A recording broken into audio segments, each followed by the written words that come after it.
भारत में लोकसभा चुनाव को लेकर सियासी माहौल गरमाया हुआ है। जहां मंगलसूत्र और संपत्ति को लेकर वार पलटवार अभी थमा भी नहीं था कि अब कांग्रेस नेता सैम पित्रोदा के अमेरिका की विरासत टैक्स पर दिए बयान पर बहस छिड़ चुकी है। जी हां, भाजपा ने उन्हें घेरते हुए आरोप लगाया कि कांग्रेस की नीतियां कहीं देश को बर्बाद ना कर दे।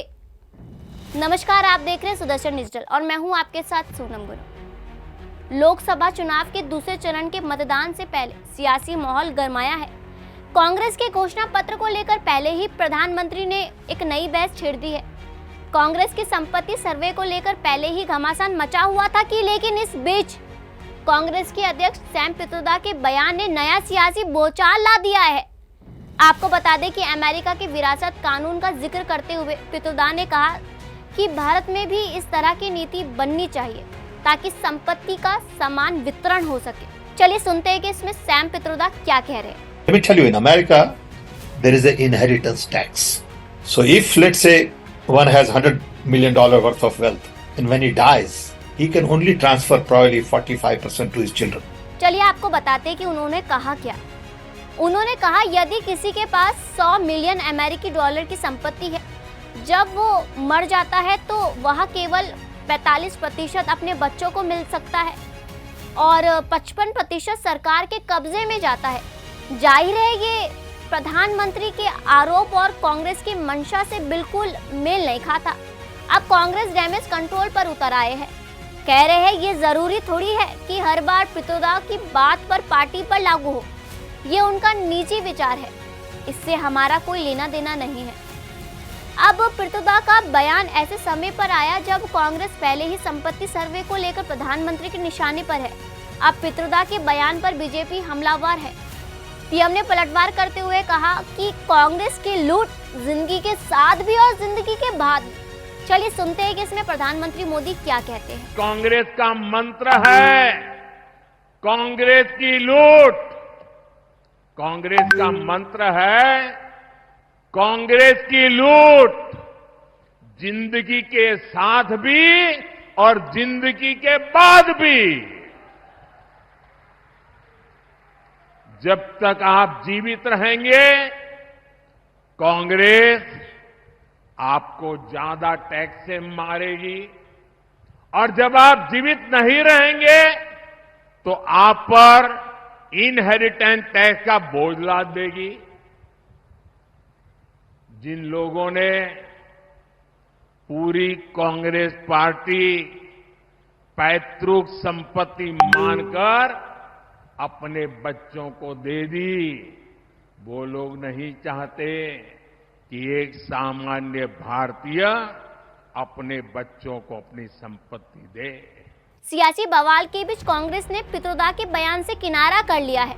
जी हां, आपको बता दें कि जयराम रमेश का कहना है कि सैम पित्रोदा कांग्रेस के अध्यक्ष हैं। वे महत्वपूर्ण मुद्दे पर अपने विचार स्वतंत्र रूप से व्यक्त करते हैं और इस बयान को कांग्रेस के आधिकारिक बयान के रूप में नहीं देखना जाना चाहिए। और अब तो हैरान कर देने वाली बात तो ये है कि अपने इस बयान से खुद सैम पलटते हुए दिखे।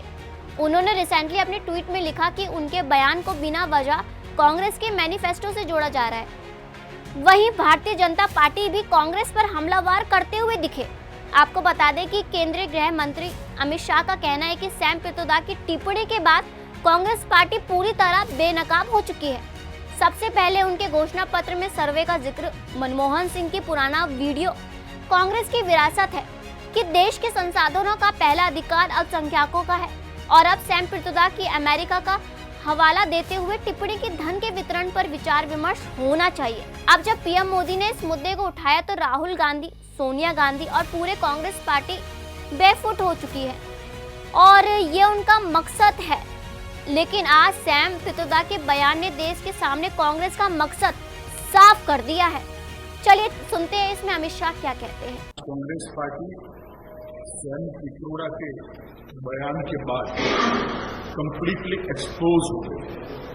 सबसे पहले घोषणा पत्र में सर्वे, मनमोहन सिंह का पुराना बयान जो कांग्रेस की लेगेसी है कि हम देश के संसाधन पर सबसे पहला अधिकार माइनॉरिटीज का मानते हैं और अब इनके मैनिफेस्टो बनाने में जिनकी अहम भूमिका है वो साम पित्रोड़ा का बयान है कि संपत्ति के बंटवारे पर विचार होना चाहिए। अमेरिका का हवाला देते हुए इन्होंने कहा कि 55% संपत्ति सरकारी खजाने में जाती है। अब जब प्रधानमंत्री जी ने ये मुद्दा उठाया, राहुल गांधी, सोनिया गांधी और पूरी कांग्रेस बैकफुट पर आई कि हमारा मकसद ये नहीं है। परंतु आज साम पित्रोड़ा जी के बयान ने कांग्रेस का मकसद देश के सामने स्पष्ट कर दिया है। वो देश के जनता की निजी संपत्ति का सर्वे कर निजी संपत्ति को सरकारी खजाने में डालकर जो उन्होंने यूपीए के शासन में तय की थी प्रायोरिटी कि देश के संसाधन पर सबसे पहला अधिकार माइनॉरिटी और उसमें भी मुस्लिम लोगों का है, उस प्रकार से इसका बंटवारा करना चाहती है। मैं मानता हूं कांग्रेस पार्टी या तो अपने मैनिफेस्टो से इस बात को विड्रॉ करे या उन्होंने स्वीकार करना चाहिए कि यही उनका मकसद है। और देश की जनता को भी मैं अपील करना चाहता हूं, इनके महत्वपूर्ण नीति निर्धारण करने वाली लोगों की टीम के मुखिया सैम पित्रोड़ा के बयान को देश की जनता गंभीरता से ले। इनके मन में छुपी हुई मंशा क्या है आज बाहर आ गया है। इसका कॉग्निजेंस, इसका संज्ञान देश की जनता ने लेना चाहिए। और कांग्रेस पार्टी अगर ये नहीं करना चाहती तो अपने मैनिफेस्टो से सर्वे की बात को विड्रॉ करना चाहिए, ये घोषित करना चाहिए हमारी प्रायोरिटी माइनॉरिटी नहीं है, हमारी प्रायोरिटी गरीब है, जो हमारे देश के प्रधानमंत्री नरेंद्र मोदी जी ने कहा है देश के संसाधन पर सबसे पहला अधिकार देश के गरीब का, दलित का, आदिवासी का और पिछड़े का। जो बात सैम पित्रोदा ने कहा उस पे अमित शाह ने तो कह दिया, लेकिन अब पीएम मोदी ने क्या कहा अपनी रैली के बीच में, चलिए वो भी सुनते हैं। मैं आज देश के सामने पहली बार एक दिलचस्प तथ्य आपके सामने रखना चाहता हूं। जब देश की एक प्रधानमंत्री बहन इंदिरा जी नहीं रही तो उनकी जो मिल्कत थी, उनकी जो प्रॉपर्टी थी, वो उनकी संतानों को मिलनी थी। लेकिन पहले ऐसा कानून था कि वो उनको मिलने से पहले एक हिस्सा सरकार ले लेती। कांग्रेस ने पहले ऐसा कानून बनाया था।